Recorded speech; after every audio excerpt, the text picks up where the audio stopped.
Welcome, podcast listeners. It is episode number 231 of the Freck Talk podcast. You are here with your host, Mr. BudgetPedalChap. Unfortunately, Leah's just been cut off, but we've got Matt. We've got Matt this week. Say hi, Matt. Hi, Matt. And we do have Lee. We do have Lee. Padabada-babada-babada-doo. Say hi, Lee. Exactly. So, a good Lee is a quiet Lee.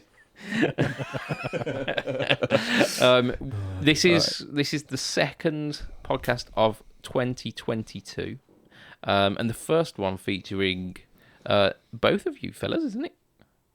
You were. Yeah, I think the so. last one. Yeah. So Happy New Year, chaps. indeed. Yes. Happy New Year. Did we all have a restful break?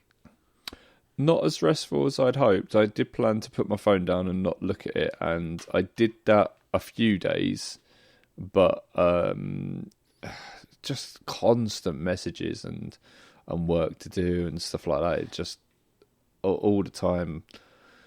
TikTok Man, ain't going I to need a check break. itself, is it? Yeah. Oh man, yeah. Indeed. Yeah, I had a bit more luck with doing fuck all, really. I had between Christmas and New Year off for the first time since I was 17. I worked out. Wow. Nice. And I did absolutely fuck all and loved every minute of it.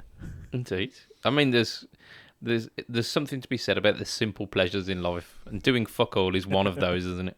It absolutely is. Like, just having time to myself. It's just me and my partner had the time off as well, so we just literally decided to do whatever we want, which generally was like lying until lunchtime and then maybe go out for a meal if we fancy it. That's it. I mean, and all kinds of inventive breakfasts as well. Like I assume with leftovers from Christmas and yeah. I mean, we didn't quite get that because we stayed at my partner's parents, so we did Christmas dinner over there we stayed there Christmas Eve and did Christmas dinner there, so we didn't have any of the Christmas dinner leftovers, so it was more like takeaway leftovers from the night before. I mean, that is just as good. That is as festive, if not more. So we froze a bunch of our turkey, and I ate the last of it yesterday in a curry. Turkey curry is delicious. It's possibly better than the way of using turkey on Christmas. I mean, like a good Christmas dinner is good, but a turkey curry, whoa. We had such a wicked Christmas dinner because we had loads of people over. Do you remember that picture I put up like a few months ago where we lined our tables up in preparation? As long as there are no follow-up questions to this, yes, of course I do, Lee. Well, we did that. So yeah, we had like 12 people around this really long table, and it was a case of like two people sitting on office chairs. Someone had to sit on my office chair. Nice. Yeah, we forgot to ask people to bring a chair. Executive. Yeah, it was lovely though. My wife's such a good cook, but it was a lot of work, like a shit ton of work. Indeed. I mean, Christmas always is, isn't it? It's one of those that you've got to prepare a week before to make sure you got. Yeah. We did 2 Christmas dinners. We did one on Christmas Eve, which was the Swedish one because they celebrated then, and then we did one on Boxing Day because everyone was busy on Christmas Day. So we did the English one on Boxing Day. Nice. Yeah, it was lovely. So, nice. How was Swedish Christmas? Oh, it's shit. It really is. It's awful. It's like everyone always kind of like comes over to you and starts talking to you really quietly, going, "I so prefer the English Christmas dinner." And this is all the Swedes. It's like then cold. Just do that. Nobody's forcing you to do the traditional Christmas Day. I had lamb on Christmas Day because I hate turkey, and so does everybody because it's an awful, awful meat. I mean, lamb is delicious. Like I can't Lamb deny is that. lovely. But it's like It's sprouts, Easter. isn't it? Like you have to have turkey on Christmas because it's tradition. Like even if you hate it, that's okay. It's fine. I was very lucky though. Usually it's like a cold ham, and then you have some boiled potatoes and loads of herring and stuff like that. And my wife was very kind, and instead of doing boiled potatoes, she did. My wife, she did roast potatoes for me for that, and they didn't let the meat go cold. They kept it warm because I was moaning about it being cold. I don't like cold food for dinner. Like British people who go over to Spain and ask for egg and chips. Spain's really accommodating for British people. I mean, It really is. it's because we all flock there during the summer months and spend all our money. A lot of people live there, don't they? Yes, yeah. Like Not English anymore. people. I mean, not just Spanish. Oh man, But what have you been up to? What have I been up to? I've been up to quite a lot. I've been a busy boy. Since we last spoke, I think I've released 2 Pedalboards of Doom videos, which obviously just go check them out. Go onto Pedalboards of Doom YouTube channel and just subscribe, because that's the easiest way of doing it. I've done a few on the Behringer GDI 21, which is a Sans amp, like guitar driver clone, on the No Talk or Tone series. And this week, which will be last Friday when this releases, I've done a pedal that I've had for ages, but tried not to do a No Talk or Tone on, just because I think it's a cool little hidden secret, but now is the time. It is the Joyo American Sound, which are based on the Tech 21. I think the Tech 21 Blonde is what it's based on. It's the orange pedal, isn't it? The Joyo one is orange. The Tech 21 ones have got the face of the amp on the front, I believe. So it looks like a Fender amp. This obviously sounds a bit like a Fender amp as well. You've got a 3-band EQ on it, which is like immensely powerful. So much so that if you crank it like all the way one end or all the way the other, it gets a bit much. You can add a bit too much bass, you can add a bit too much treble, and you can make the mid-range really, really loud.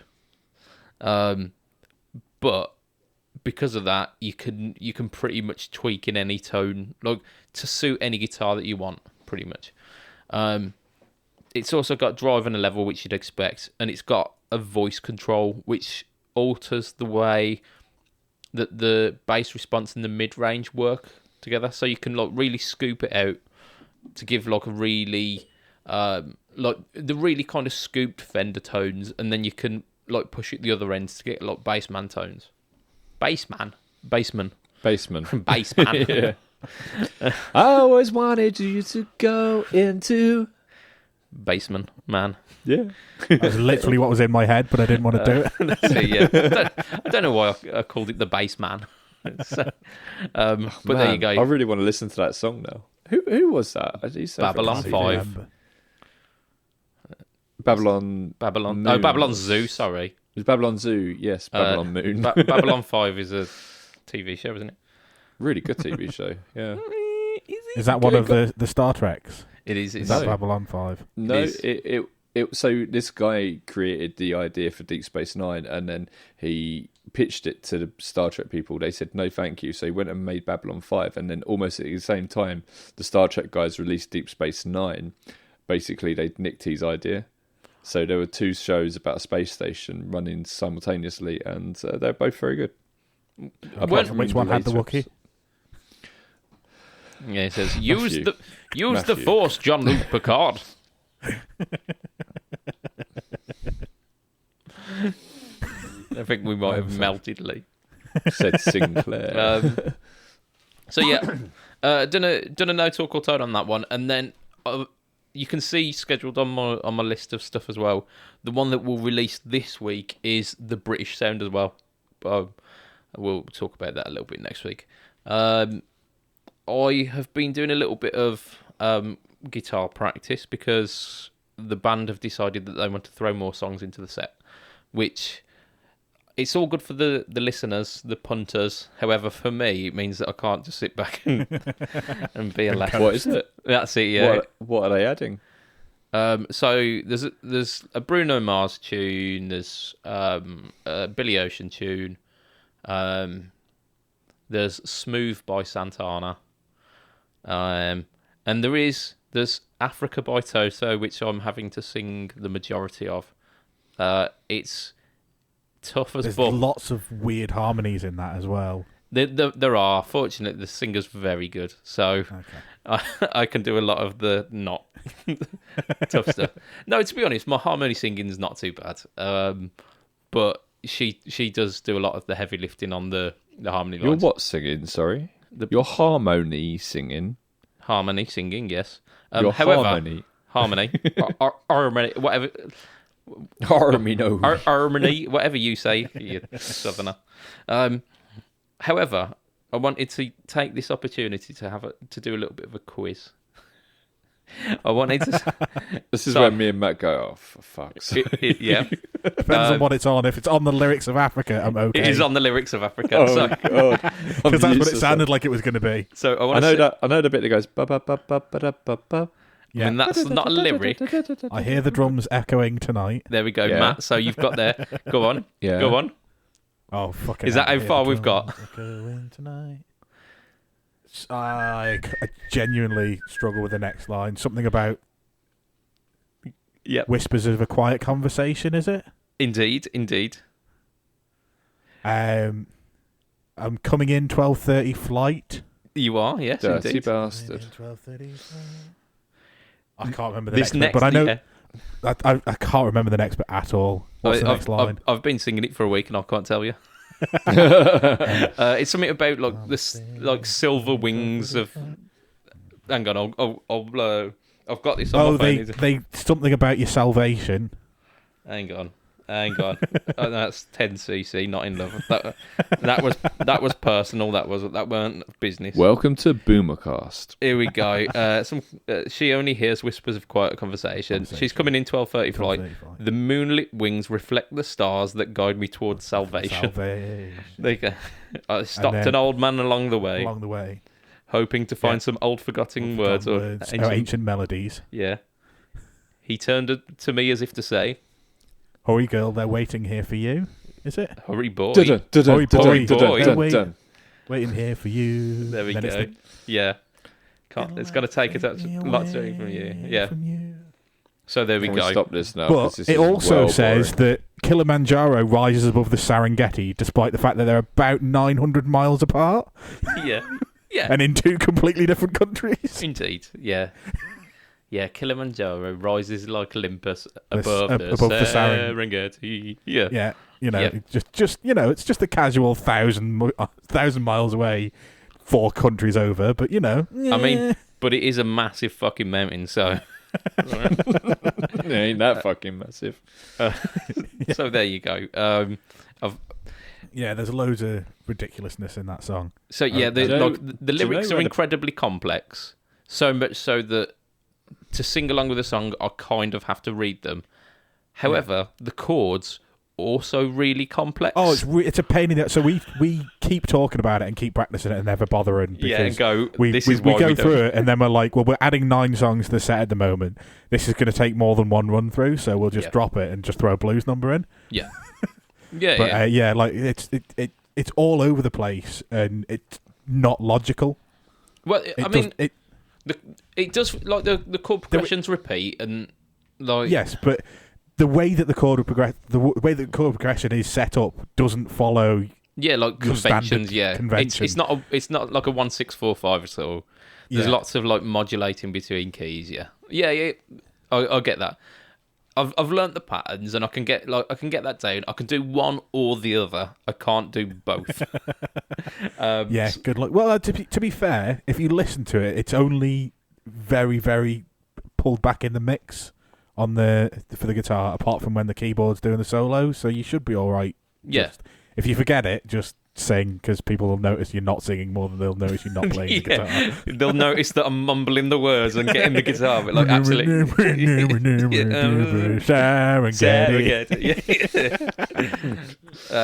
they might be drunk enough to not care by that point, but it's not a risk that I'm willing to take. I need to get it down.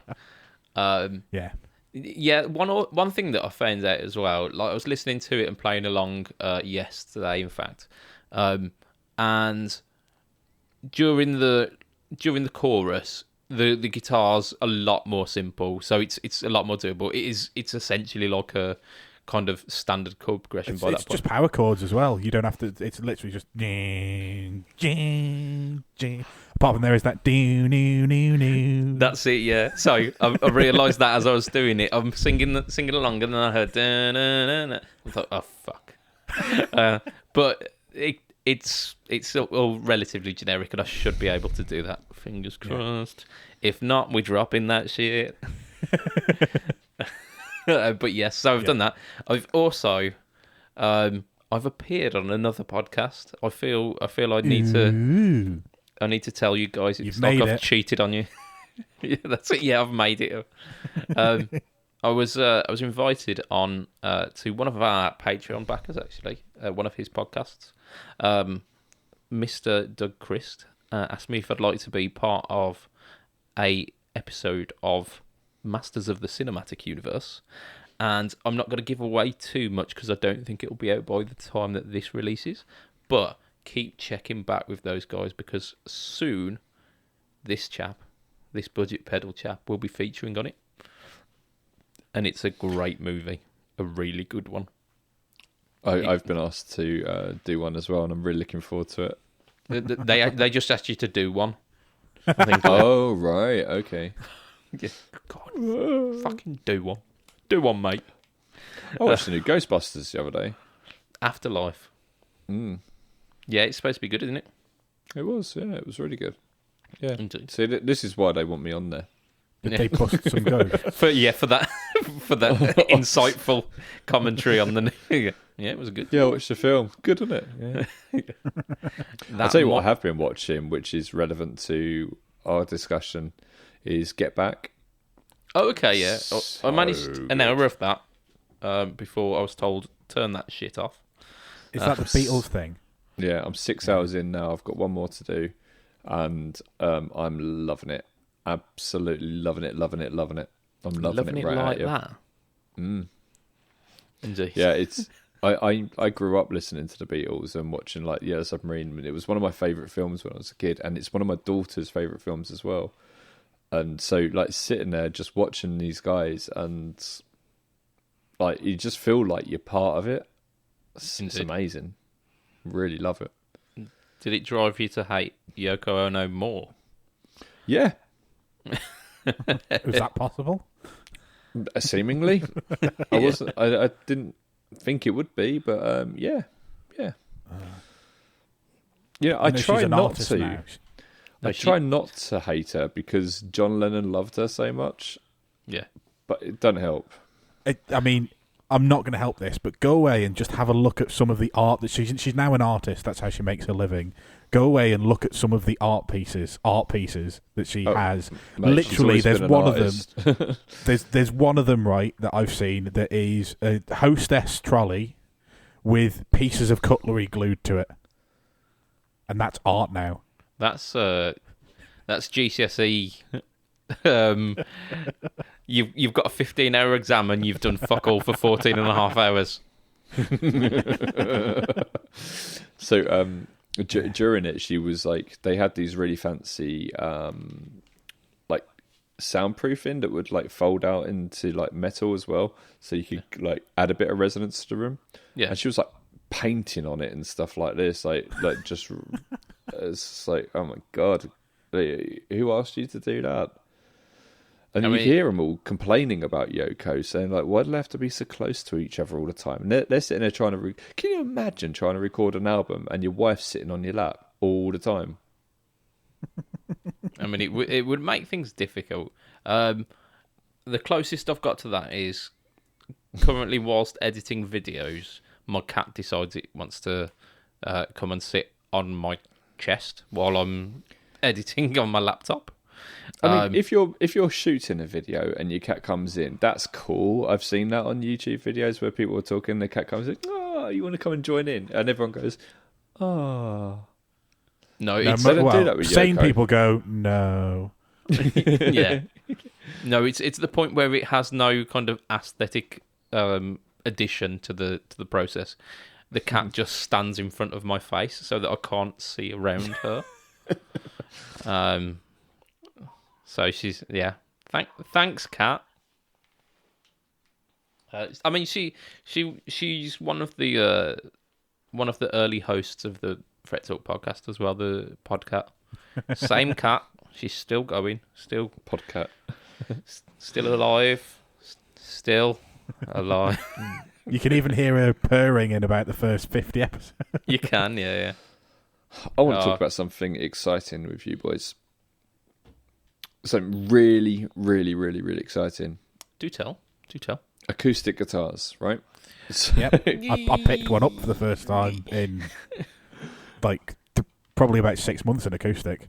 What is yesterday. your acoustic? It's a Yamaha CPX 700. Oh yeah, that one. Like they're big. The APX and CPX. The APX was a thin, small body for gigging with, really, and the CPX was like a bigger than a dreadnought in like fatness, but it has a cutaway, so you still get quite a lot of sound out of it. But I got that for my GCSEs, and I just realised I've just turned 30, so that guitar's 14 years old. Nice. I mean, they are legit guitars. One of my exes had an APX, and it sounded fantastic. Yeah. I mean, I don't think I'll ever buy another acoustic guitar just because, it's mid range. It's not laminate. It's all solid wood, so it sounds better the more you play it, and I don't think I'll ever need to buy another acoustic. Indeed. Yeah, I kind of thought that when I got this Seagull. It is so good. It really is. But these guitars I've been working on at work, that I'm going to talk about because it's a new release, they are kind of like dream guitars. So they're made by this company called Cole Clark down in Australia. So is that Cole Clark or Cole Clark? You know exactly what it is because you asked me before. Carl or Cole? Coral Clark. Coral. No, it's just Cole. Cole. Cole. Right, it's Cole Clark, based down in Australia. And one of the things that made Cole Clark stand out when they first started becoming big was they used sustainable woods.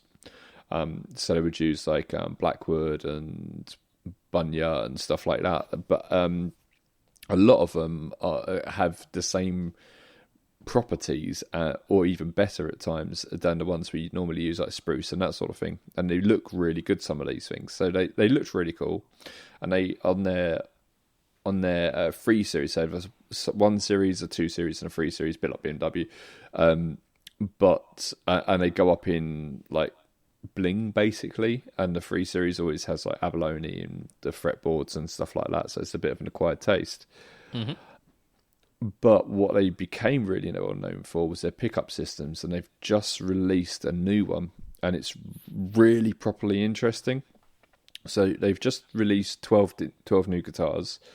One of them has a humbucker in it, and we'll come to that in a minute. Say what? Yeah, a bit like a Finline. The Acoustasonic. It is actually a Finline. Yeah, a bit like is that the thing that you shared the other day? Yeah, but we're not talking about that one right this minute. What we're talking about is the ones that I've just released on Timepedia, and they are so good. So when you listen to an acoustic that's plugged in, it always sounds like shit. Always. Yeah, it just sounds like treble. Yeah, it's all treble and no feel. With it sounds like there's a mini metal zone on the high end as well. It's always really, really shit. You can get some better ones, but there's always something lacking. So any pickup system that you get for an acoustic, there's always something lacking. They have their strengths and weaknesses. So what they've done on their guitars is they've got 3 very, very high-end systems all working. And what they've done is they've cut out the bits that don't work. So on the piezo, if I'm saying that right, they, instead of using that for treble, which sits under the bridge, which would be where you'd think you get your treble, they actually use that for the bass, and they cut the treble off because that's where the really horrible trebles come from. They use a face mic for nothing but mids. treble, is it there? Yeah. Nothing but treble. Nothing but treble. Nothing but treble. Oh dear. So they're using a face. We're back. So the face mic is for the mids, and then they've got just an in-body mic that they're using to get the lows.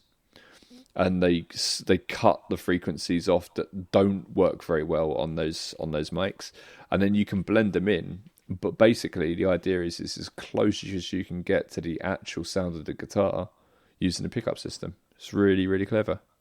Cool. Yeah, it's definitely much better than like even the posh under saddle piezo systems that are just that. Like you can run them through all the EQ you want. They never sound like an acoustic guitar does. Yeah, I hate them. Sound absolutely shit. Didn't TC do a pedal that emulated that? The body res. I don't know. I don't remember it. Sure they did. And it like you plugged it into the guitar signal once you've gone through the shitty piezo pickup sound, and it basically fixes it.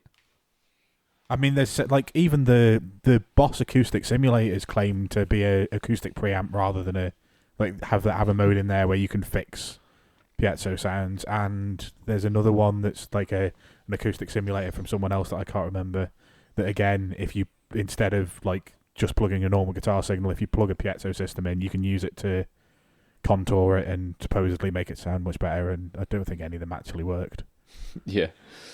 This does sound really good, and one of the things that you can do on Tonepedia is you can hear the guitar recorded by mics and then switch over to 3 different things. You can hear it plugged straight into the desk. You can hear it plugged in with... so it's recorded so it sounds like it's in a room on a stage, like on a small stage, medium stage, large stage. And you can also hear what it sounds like through an acoustic amp, either mic'd up or DI'd. So you can compare the pickup system against like the amp sound and just the mic sound and stuff like that. So it's a really good way of testing it out. It's not perfect, but it's very, very, very good. I mean, it'd be nice to hear if like how it stands up against the Variax models. Yeah.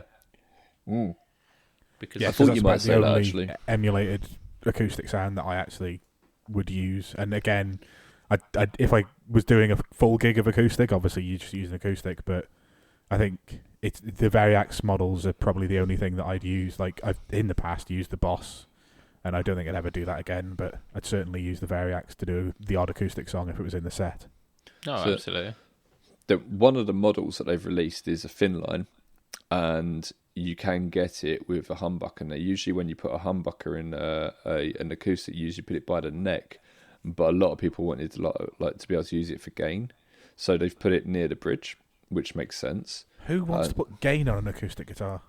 It's to be able to use it as like an electric and then to switch over. So it's the same idea as the Acoustasonic. You can switch between, so you get one guitar for your gig, but it's got dual outputs, so you can actually run both at the same time if you wanted to. I mean, Lindsay Buckingham's been doing that for years, hasn't he? With his those incredibly expensive, but they were essentially that system before that system became like a commercially viable thing.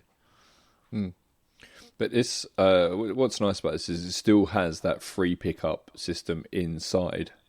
And then you've got the humbucker as well. So there's a lot going on there, a lot of tonal possibilities. I'd be interested to hear that. Yeah, you can. You know where to go. It's by the time the podcast comes out, everything will be released on Tonepedia. Most of it's out now. I've been very, very busy boy trying to do all the descriptions and stuff. And I tell you what, the guitars look really nice as well. Like, really, really, really nice. Indeed. Go check them out. They're not cheap, though. I think they're, like, really fucking expensive. But that's why I got one of... Because I wanted a Cole Clark when I got my Seagull. But I'm very happy with my Seagull. Indeed. Yes. I mean, my issue has always been that if I have enough money to buy an acoustic, I'd buy an electric. Yeah. I think I've realised I'm not that guy. I'm not going to be playing an acoustic anytime soon. I like the blues. I like playing boomer bends. I mean, you can play the blues on an acoustic. different type of blues, though, isn't it? I mean, Yeah, you it's haven't that heard Delta me blues play an sort of thing. acoustic. Yeah. No, Yeah, like I'm all in the same boat. Like I say, I've got a good enough acoustic. Like like if I could afford a $4,000 Taylor, I'd buy a $4,000 Taylor. But if I could afford a $4,000 Taylor, I'll probably buy a $2,000 Strat. Yeah, absolutely. I've always wanted a D28, but like seeing these Cole Clarks, it's like but the D28, it's like getting a Les Paul, isn't it? And a Strat. You know, if you're going to get an acoustic, you want to get a D28 because it's the one all the heroes played, sort of thing. I don't know. I like the big body Gibsons. Is it J2000? I was going to say that or the Gibson. I can't remember. The Hummingbirds. Yeah. With the smiley face bridge thing. Yeah. So the mustache bridge thing where it's got like a French curly mustache coming off it. Oh, I'll tell you what I saw on Get Back that I've been gassing for was the Rosewood Telly. I just watched George Harrison playing with it and I was just like, that looks well nice. I'd kill for one of those, but again, they're really expensive. And they're knockoffs and not knockoffs, you can't go there. The inspired lesser branded bonds and the inspired by and the Mexican ones are all then they don't do it for me. I looked at a 72, I think it was, and it was like 25 grand. So I was just like, fuck off. Yeah, they love a rosewood neck on a telly as well. Like Steve, that we've talked about a few times, that I know down on the south coast, who's got a couple of rosewood neck tellies, and they just like the whole neck is rosewood rather than like just a rosewood board. And there's something about like they feel a bit different, and they just even like unplugged, the sound that you get out of them is totally different to what you're expecting, and they just I like if I could afford one, I'd at least have a rosewood neck telly, but. Yeah. I was looking at his Les Paul and I was thinking, do you know what, that's really, really nice because he's got that wine red Les Paul custom, hasn't he? What's it called, Lucy or something? But I was looking at it thinking, do you know what, that's absolutely gorgeous. And I am a Les Paul guy, but when I saw that telly, I was just like, oh, it's so nice. Indeed. Yeah. My one of my friends had a it must have been a Mexican reissue of it, and it had that like brown stained walnut kind of finished body and the rosewood neck. My pants have that. Fuck's sake. Why, Lee? Why? Why? I think we should probably do some news before Lee carries on talking. I think that was news, himself. wasn't it? Oh, right. I shit me pants, bars. So, the date of the recording of this happens to be the 11th, which, if you are anyone who has been following recent guitar news, you will know that the 11th is the day that PRS finally release the SE Silver Sky. I'm more waiting for the 18th. Okay. That's when Gibson announced all the Maestro pedals. Yeah, man. Sure. Keep that date in your diary. That's what I mean. Yeah, everyone says. It might be a case where we do the podcast on that one the next time as well, because it seems like it's pretty much exactly 7 days time. So the SE Silver Sky is something that's actually been released now, and we can talk about. So we had some speculation last week, and which I was there for. But so we've got some actual specs now. So it's got a 2-point trem system, which I'm not sure the original one did. It did. Did it? Yeah. I'd be surprised if it didn't. Yeah. It's poplar body, which the original one wasn't. I think the original one was alder. It's got lots of friends, is it? It's very popular choice for a bodywood. It's got a synthetic bone nut, and it's got an 8.5 inch radius on the neck. 8.5? Yeah. 8.5. Did the original have 8.5? The original was 7.25. Okay. I mean, the original Les Pauls might have. I was going to say, like, I don't think I've ever heard of a guitar with an 8.5-inch razor. It's 7.25 or 9.5 or 12 or... Yeah. Yeah, it tends to... Once you've gone past 9.5, like, all bets are off then. But there was never really anything between 7.25 and 9.5, was there? No, not that I can remember. I'm looking at an original Silver Sky, and it's got the... it's not a 2-point trim. I thought it was a 6-screw, yeah. Is it actually a 6-screw? Yeah. Hateful. Yeah. What did he do to deserve that? So the pickups in it are specifically voiced for John Mayer, and all of them are the same pickup, just in different positions. The product video for it, he goes on about how they're like incredibly well balanced, and then he starts playing some John Mayer, and I mean, it sounds nice, but that I think he could play a shovel and it would still sound fantastic. I mean, I thought he did, to be honest. Wow. Yeah, I've actually seen, there's a video floating around about 3 or 4 weeks ago of John Mayer playing an Epiphone, and it sounds like a Strat in his hands. Oh yeah. So Like Epiphone Les Paul. It sounds exactly like John Mayer, doesn't it? So I mean, it's no surprise that the product demo video that he does for this sounds like John Mayer. The one thing though, the product demo video is so full of faffy language, just it waffles complete and utter shite. Like it's a 10-minute video, and Sorry, it's just the fact that you saying someone else waffles a load of shite has just tickled me a little bit. I mean, it's just like, I mean, that's what I'm here for. But like, it's such weird and flouncy language that he uses. So it's like it could easily get cut down to 5 minutes. There's one bit as well. Oh fuck me! Like I looked over to the missus as if to say, "Is he really saying this shit?" But I knew that she wouldn't understand. So he's saying, I do that all the time. My wife, I'm like, "Oh my god," and she's like, "What are you talking about?" Yeah, I didn't even bother disturbing her because I knew like this will mean absolutely fuck all to you. So he was going on like he goes on about how like in the past people have come up to him and asked him like, "Oh, my son or daughter's learning to play guitar. What should I buy them?" And he said that he's never had a good answer because he always feels guilty about suggesting really expensive guitars, or he doesn't really want to suggest guitars that he doesn't believe in. And I'm like, yeah, that's fine. And then within the next breath, it is, so now I've found the perfect solution. Like, 895, yeah, for a fucking beginner.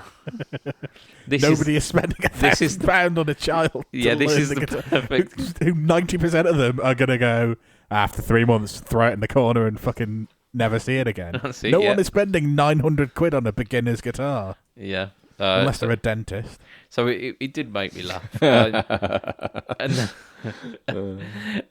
he did say, like, "Oh, I learnt to play on like a $99 guitar." And I'm like, yes, that's because that's how that works. Like, you buy a cheap guitar. You don't invest £1,000 in something that you don't know whether you're going to stick at or not. Yeah. Oh dear. So, I mean, that's the kind of waffle that we were talking, like nonsensical waffle. But yeah, so 895. I think last week we suggested 800 to 850 would be the kind of price point. So we weren't far off. Yeah, not far off. And to be honest with you, like as much as we're mocking it, it's probably about the right price range for that kind of guitar. Like that's what if you talk about the upper end of the SEs, that's what I think anyway. So. Yeah. It look in terms of like the precedent for that that company, like 895 is fine. I think the Bernie Marstons were about that when they were released. So I mean that makes sense. It's a signature guitar. I was almost expecting it to come over the grand mark because it's John Mayer. So like. I get that, but a little bit of kudos for that. However, like it's a Korean like court factory. It's a bolt-on neck. It's a Strat.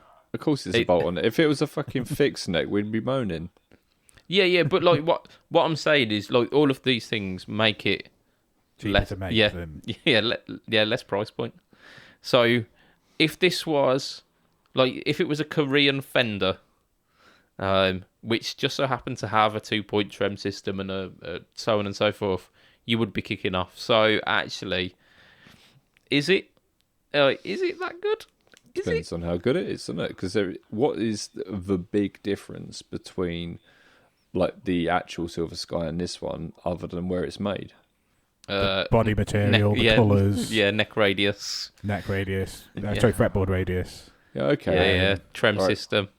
But at the end of the day, it's a Strat. Probably. That's Strats only get up to so good, and then you start spending more money because it's being made by someone else in some other country. So it's being made by a guy who has been making guitars for a while. Well, how do we know the guy who's made this in Korea hasn't been making guitars for his entire life? It's. I don't think it's going to be headed up by one person. I think it might be a production. Yeah, I don't think there's one guy hand making it in Korea. I think it might be a bit more expensive. You get the meaning, no, don't you? I know what you're saying. Yeah, Strats can only get so good, and if you want a really, really, really good Strat, and you want it to be not expensive, get a Japanese Strat. Always said that, and it's true. I feel that these guitars are going to sell really, really well. I think there's a lot of placebo about them. Not a band, but one thing that really stands out to me on this is the pickup selector switch. Okay. Why? Because why does that? Look, it's not like it's really nice. It's my favourite thing on this guitar. I might actually see if I can get one for my Strat. But it's like slightly flat, but like in this sort of direction. Can you see? So it leans backwards. So why don't you just get a file out and put a bevel on the one that you've got? Actually, my Strat doesn't have a pickup switch on it. A knob on the end of it. It's fallen off. I was going to say, doesn't. I've got 3 pickups, but I can't switch between them. They're all on all the time. Oh no, I can, but it cuts my fucking hand open. But yeah, I really like that. I looking at the little and the way it's been done, it does look nice. I'd like to play one. Oh yeah, I wouldn't buy one though. If I'm going to get a PRS, I'm going to get a fucking custom 24.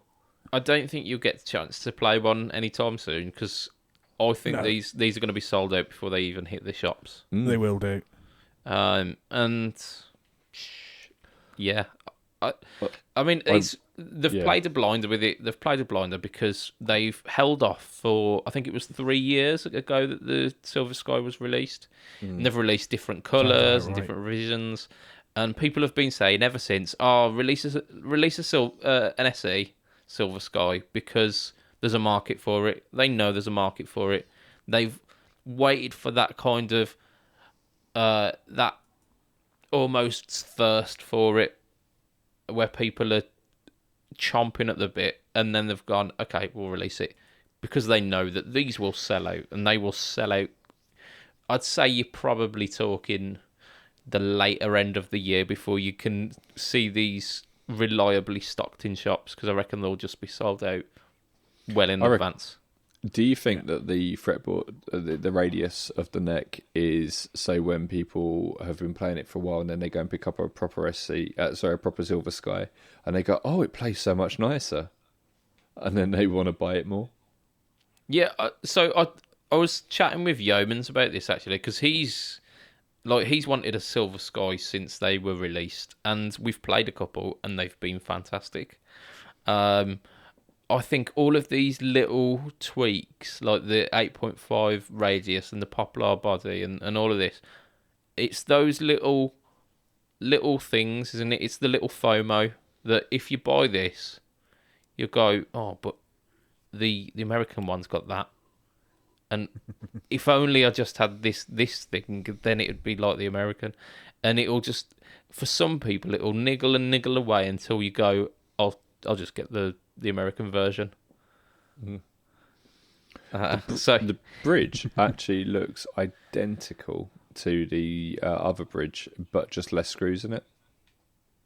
I was like looking, I was ABing them, and it is like absolutely identical, except less screws. I mean, it's weird. Like it's not a usual 2-point trem. Like they're usually on pegs, aren't they? Yeah. Whereas those look like screwed through screws. like it would be on a 6-screw. Yeah. I'll show you. Look, I'll go back to the other one, and Bosch one. yeah, it's exactly the same trim. I doubt it was going to be exactly the same. Bit. No. It's exactly the same trim, but like these screws are slightly further out, and there's only 2 of them. Yeah. I do have to say, I really like the dragon fruit colour on the SE. The reddy. Yeah, like a purpley plummy one. red. Yeah. Yeah. I think Yeah, they're it's calling cool. it dragon fruit. I really like that colour. That one. Yeah, that one. I just really like that colour. Like people were like, there's quite a lot of people when these got announced were going, oh, they've picked the wrong colours. They haven't done the same colours as the American made ones, and I think that was probably a choice. But I actually think that I think whatever they're calling their yellowy off-white one, and I think I like the moon white. Yeah. Yeah, I don't mind that at all, and I really like the dragon fruit. I quite like this. I think it's the background here against this moon white that makes it kind of pop a bit, but it is nice. I do like the cutaway as well. I know people are saying, "Oh, you're paying all that money just for the different cutaway," but I do like that cutaway. Access. Yeah, I can tell you, I'm not reaching there on the guitar very I was often. going to say, I can count the number of times I used frets past about 18 on the number of on one hand. Yeah, if it becomes that much of an issue to play the fret, it ain't worth playing. Yeah, Play lower. And if you really want to go that high, get yourself an octave pedal. That's it. If I need to get that like up that end, I'm playing a Les Paul. Yeah. yeah. But there you go. All the goodness in the Strat is down here. Yeah. And around here. That's it. Say, down here. Once you get here. past about 15, you're pushing it. On a Strat, yeah. Yeah. Yeah, for sure. I like Strats. I am a Strat man. Yeah, I'm I'm slowly being converted. They're good. But yeah, I played my Les Paul recently actually, and that was quite nice as well. Who'd have thunk it? Yeah, good guitars, then. Yeah. Someone should really tell the guitar community about that. Yeah, clue them on. Yeah. Right. There's been another couple of releases. TC have kind of come out the woodwork since I can't even remember what the last proper TC pedal was. the last one was the mini. Yeah, I was going to say that I don't know what the last proper one. The last they had those mini blue sky or whatever fake blue sky. You can't call it that, can you? Because it's right. The it was something like that though, wasn't it? Sky Surfer. Sky Surfer, that's the one. Yeah, they had those 2 mini ones, which I think the last release that I remember TC doing, but I can't remember what the last new tone print was. Clon as well thing. The mini Clon. So I think the last tone print Q? one was the... Was it the Half 2 and the Thingy 2? It might have been. I think the Brainwave as well. I don't even know what that is. Yes, it was the Brainwave. Yeah, I remember that. What's that? Octave pedal, isn't it? Is it octave? It's a harmonizer. Harmonizer, yeah. Very cool, actually. But yeah, so they've released something called the Infinite, and it's a sampler sustainer. Cool. What? Like sampler sustainer. So the kind of the biggest kind of seller in that market is the EHX Freeze, isn't it? Really? Yeah. It's the one that springs to mind when I think about it. But as far as I'm aware, the EHX Freeze is quite a simple pedal. Yes, it's one knob or 2 knobs maybe. Yeah. I'm not very au fait with it because largely I don't care. It's not an effect that I'm going to use too often. Tell you what, it's fantastic. It's when you want to do a really lazy cover of a Gary Moore song. Just for that one note. You stand on the pedal and make sure it's a latching switch, and then you can fuck off for 5 minutes.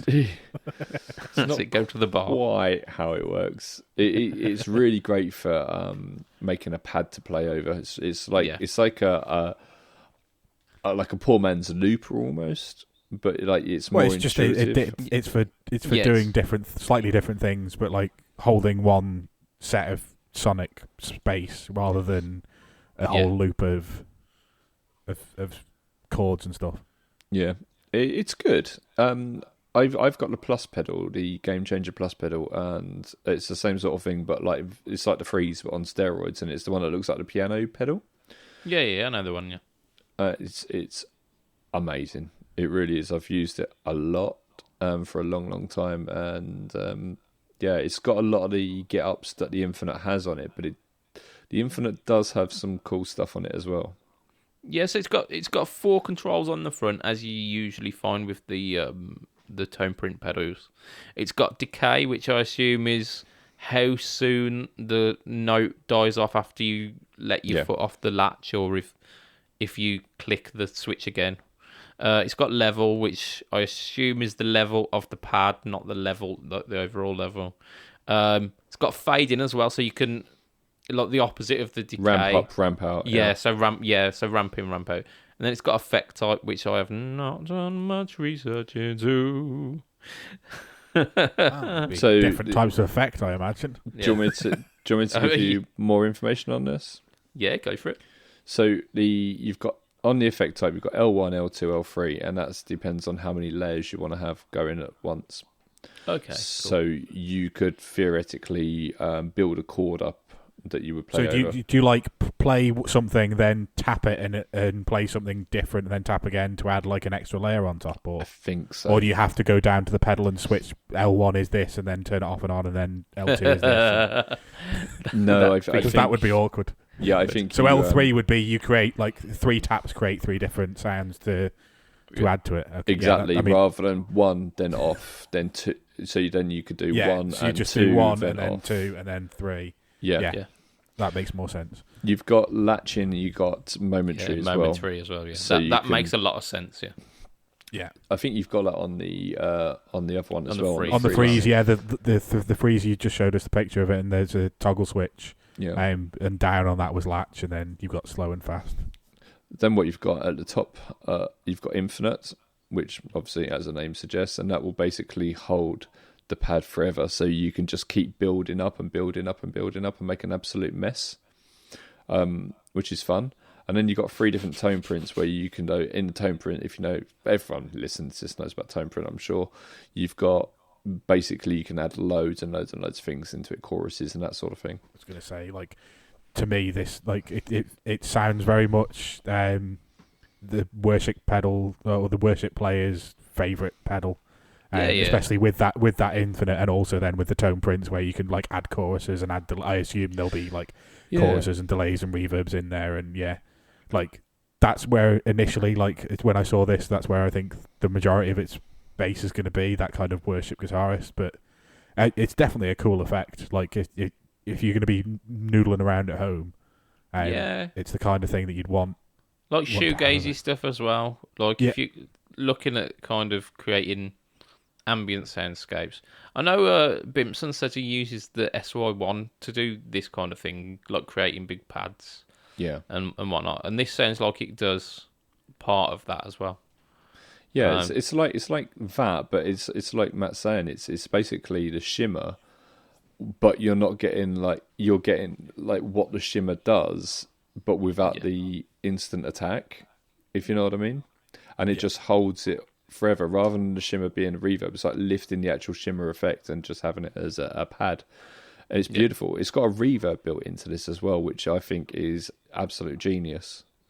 I mean, that makes a lot of sense, doesn't it? Because, like you said, this is that kind of worship guitar, real kind of ambient sound. is what you're aiming for. So adding an ambience to it,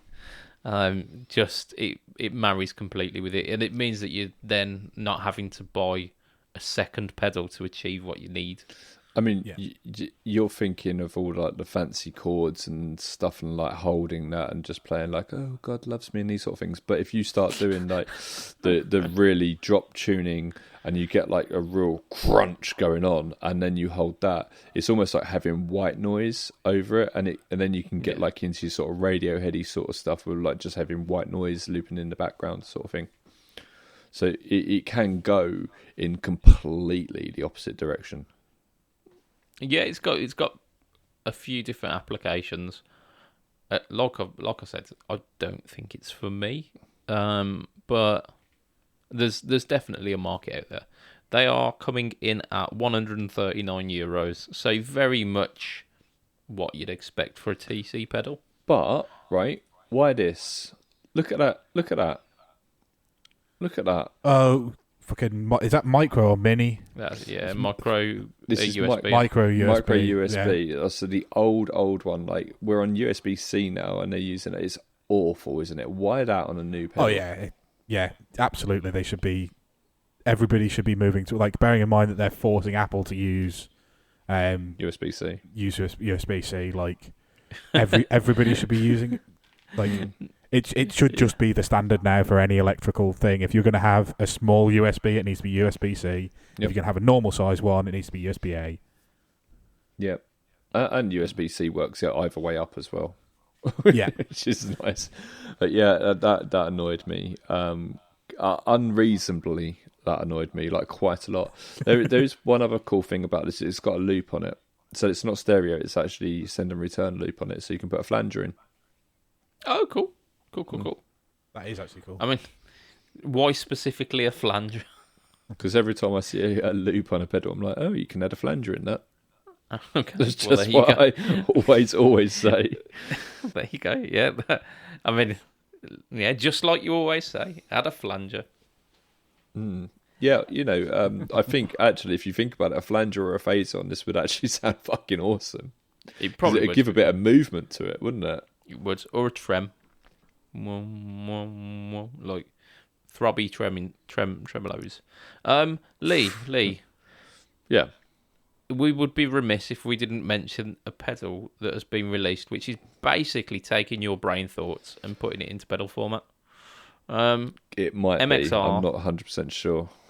MXR have decided, rather than to discontinue the blue box, they've decided to go the complete opposite way and reinvent it, haven't they? So the Poly Blue Octave. I'm really unsure about this. It all comes down to how the fuzz sounds. If the fuzz sounds the same, or it can sound the same as it does on the blue box, then we're all right. But I need to know whether the octave down can get glitchy and 8-bitty. So this is called the MXR Poly Blue Octave, and as you'll know, I know for sure, this isn't a question, that the MXR Blue Box is the best pedal ever invented. I think yes, we ruled that wasn't the case. Yes, I mean, it didn't even make it into the semi-finals, so... I mean, it made it further than the fucking Rat. No, it's so stupid. I mean, that is true. Maybe we need to do Pedal World Cup 2022 and get the listeners involved this time. If you save that till about June, then you'll do well in algorithms and stuff, because there's a World Cup in 20... Oh, no, it's not June this year, is it? It's fucking November, because it's in Qatar. Yeah. Qatar! Probably a bit too far away. Qatar. No. I mean, so the blue box has got a blend on it for blending the octave, and basically if you have it all the way to the left, it gets really glitchy and it's really subby.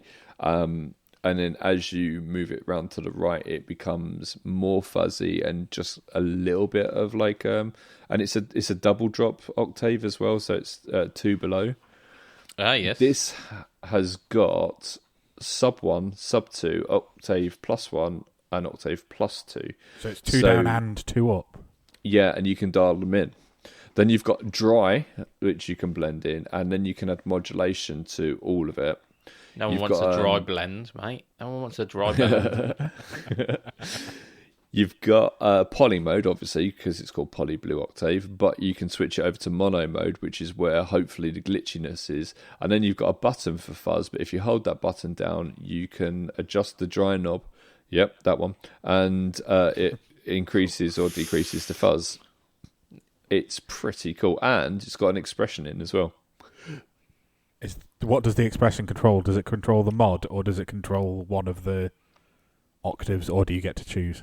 I think you can choose the parameter it controls, but I'm not 100% sure on that. I'll get him one, obviously. Of course you are. Yeah, I just don't. I can't get hold of MXR. I need them to, because within an hour of this coming out, I had probably about 10 or 20 people messaging me. It was just. Yeah, go in. Lee, they've made a new blue box. Lee. Yeah, it was crazy. So, yeah.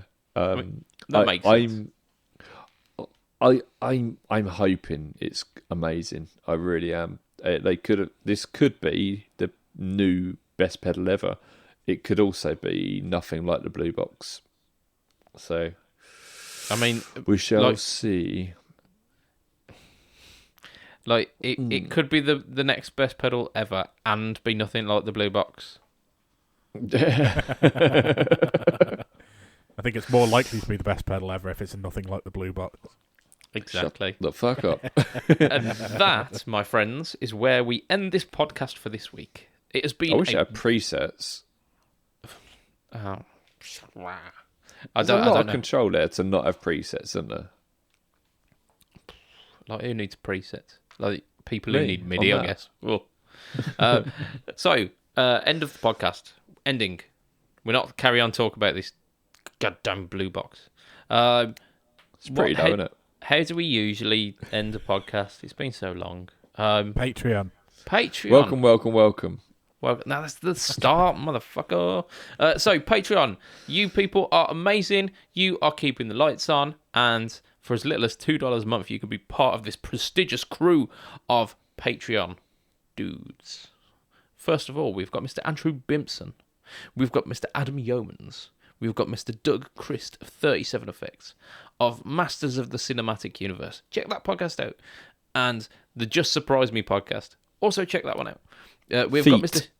Budget Pedal Chap. I do have feet. Well done. We've got Mr. Hugh G. Rection. Whee! We have got Mr. Ben Fletcher of Fletcher Pickups. And Mr. Brian Gower of the Tone Jerks podcast. And the Second Button podcast, which talks about Seinfeld. And Seinfeld is not as bad as my missus says it is. If you want to catch me online, it is Facebook, YouTube, Instagram /BudgetPedalChap. YouTube is the home to the No Talk or Tone series, which this week features the Joyo American sound. Or maybe it doesn't. I don't know. I've lost track of time. Matt, you are heel_MattQ at Twitter and Twinstagram. Correct. And Lee, padabadababadababadoo. You don't like plugging things at the end of podcasts. So, I mean, you're more than welcome to. Here's the opportunity is here. Yeah, so you can catch us on Facebook and Instagram and YouTube, where we have a fantastic team of YouTubers who are including myself and Mr. Budget Pedal Chap and Mikey. And today we released a new video with Mikey where he does some, I don't know what he's doing. It just sounds amazing. It's just using some really, really, really expensive pedals to get some really, really, really weird tones. He's like expensive tones is what he's getting. And it really is. And then we got, oh my gosh, it's Josh, who isn't here today, but is somewhere. And he's doing his own podcast today, isn't he? He's recording for the Guitar Geeks podcast. Yes. Yes, he is, which actually. We We should freelance on that, shouldn't we? Or moonlight. Indeed. Yeah, so that's where you can catch me, and then obviously you can catch me behind the scenes at Tonepedia. If you have any questions about that, hit me up. But it's a place where you can go and try stuff out interactively, and it's better than not. So try it. You can't go to a bloody shop right now, can you? So hey, how can we top that? That is us for this week. So from myself, Mr. Budget Pedal Chap, from Lee, say bye, Lee. Bye, Lee. And from Mr. Matt Quine, say bye, Matt. Bye, Matt. Yes, he did it. It will be a tatty bye and good night for this week. Bye. Ta-da. See you later. Auf Wiedersehen, alligator. Auf Wiedersehen, alligator.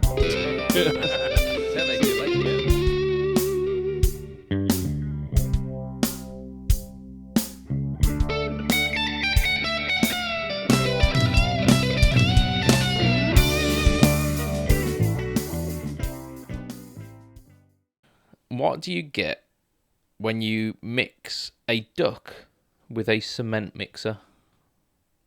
I don't know. Quacks in your pavement.